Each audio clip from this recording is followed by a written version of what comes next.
Let me say this to you plainly, leaders. Stop managing energy like it's unlimited. Leaders manage time. Executives manage energy. And if you are only measuring hours worked or shifts covered or schedules filled, you are missing the variable that actually determines performance. Energy drives execution. Energy drives tone. Energy drives service consistency. Today, we're going to talk about it. We're talking about what happens when leaders manage time but ignore capacity. Welcome to Putting People First, Leadership and Service Under Pressure. I am Sherlyn Dorsey, CEO and founder of People Development and Training, and your host for this podcast.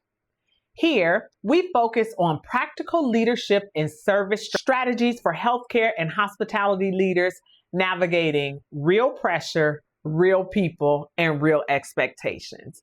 Every single thing we talk about on this podcast is grounded in one simple philosophy: retain your people, improve the experience, and increase performance and results.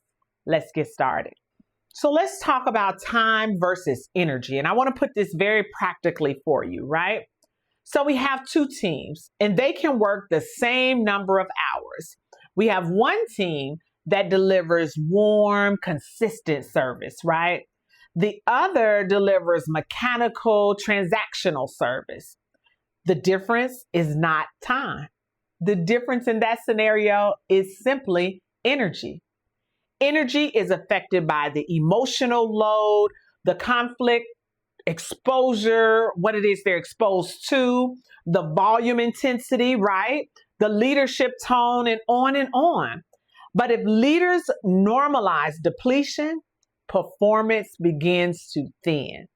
And it doesn't show up immediately in the metrics, right? It shows up in the tone shift. They're sharp with their tongue with you, right? Reduced eye contact. They're looking away, right? Sometimes that body language change, right? There's minimum effort. The slower recovery after service breakdowns. They just can't seem to get it together for some reason, right? Energy mismanagement is subtle until it's expensive. In healthcare and hospitality, the fact is your environment is high pressure. So how do we manage that? We already know that the emotional labor is constant. Patients are anxious, guests are expectant, families are stressed, right? That emotional exchange costs energy every single time. So when leaders schedule for coverage but ignore the emotional load, teams operate at peak output without recovery. And when the recovery cycle disappears, retention begins to erode. People get burnt out. You may still have the coverage, but you no longer have the capacity. And capacity is what protects the experience.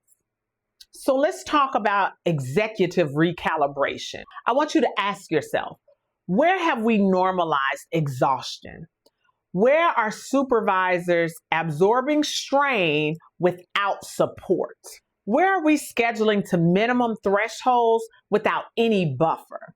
High-performing organizations build margin intentionally. Margin allows emotional reset, coaching moments, service recalibration, leadership presence, all of the things that are needed for that recovery and that reset or that recalibration. Simply put, without margin, leaders become reactive.